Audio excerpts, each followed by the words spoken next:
Good day everyone and welcome back to LOGR with Wesley. Today I want to delve into the LOGR queuing system and how it looks for admins. The queuing solution was initially associated with mills and weighbridges. Currently you can administer a queue within the weighbridge feed in LOGR Air. If you can't immediately see your queue interface on the weighbridge feed, don't panic. This may be because the section is collapsed. Click on our drop-down headings to expand it. However, if you do not see the queue title, please contact LOGR support for assistance. Once you have expanded this section, to configure a queue, click the settings cog that is level with the queuing title. The activation threshold determines how many vehicles need to be within the queue area before the queue comes into effect. Now while setting up a queue, ensure that you make this value high. This ensures that the drivers cannot see the queue while you are setting it up. Now this also allows drivers to self-manage without a queue during less busy periods if you so desire them to. Now there are a number of different options available to organize the distribution of drivers in your queue. Now as of 2024 we currently have 3 options, the first being first in first out. Now this works as a driver arrives at the weighbridge, they are held in their relative position until it's their turn. There is no priority or waiting of any kind on the driver in this instance, and this is particularly useful in queuing areas that are some distance from the mill. Secondly, there is a fare scheduler, which allows the user to balance target ratios using the wheel. This defines the weighbridge operations priority for certain companies' loads, but it also factors in time to ensure that a truck does not sit in a queue for an excessive amount of time. Thirdly, batch allows for the most control over the allocation of queue spots. A batch will first fill on a first come first served basis, but will only allow a precise number of trucks from one supplier to be present in that batch. For any additional truck of that supplier that arrives beyond the number allowed in one batch, a second batch will begin filling, and then so on. This means that a batch can hold a spot open for a truck that does not reach the full ratio of their supplier yet, effectively allowing that late arriving truck to join the queue in their reserve spot. So when the first batch is drained of the trucks, it will then be closed and the second batch will become the first one. This effectively increases the incentive to spread supply of trucks across the day, otherwise long waits for drivers of a particular supplier will occur. The supplier queue balance target is the ratio used by a number of the queuing algorithms. You should create as many lines as you have suppliers that deliver to your mill.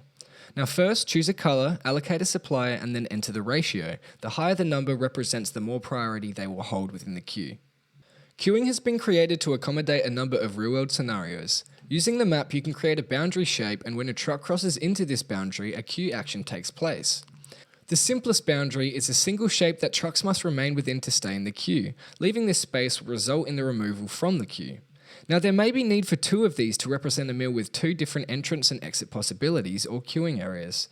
Now trucks in 2 separate areas are part of the same queue regardless. Now the entrance and exit boundaries allow these 2 to be separated. Place one on the entrance of the queue and mark it as add to queue on entry. Then, when it makes a second box, choose to remove from the queue on entry and place this after the weighbridge or across any exit from the location. Your setup for the queue is now complete. Please save or cancel your changes to return to the weighbridge feed. In order to test this queue, keep the threshold high while you watch the first trucks pass through the queuing area. Notice the position they would hold in the queue based on your settings. Now this should help you further refine your settings to match your location. You can see the rest of the details within the table. However unlikely it may be, trucks can get stuck, so either for a breakdown or an issue with phone reception, an admin can remove a truck from the queue by pushing the trash can next to their name. Most importantly, if something unintended occurs or the queue is not functioning as intended, no drivers are actually blocked from proceeding to the weighbridge or exiting the queue. So this should be the last resort should something go wrong, but drivers can progress regardless of their position in the queue.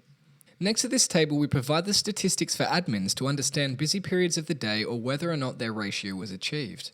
Just above the table is the button to access the map view. Now this map will show live arrival of trucks into and out of the queue area. Now when the threshold is high, trucks will automatically be accepted into the queue and their trucks will show as green. But when the threshold is set to low, trucks can enter into this area and will be shown in blue, and they will only change to green when they press the join queue button on the driver app. Within this map, you can zoom in and build an understanding of how well your boundaries are working in the real world. Here you can see if your boundaries need adjusting to better accommodate the road and site shapes.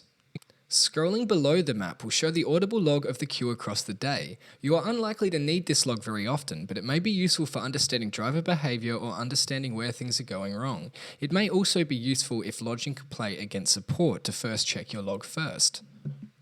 Thank you guys for watching. This has been LOGR with Wes, and we hope that you will reap the benefits of our queuing system.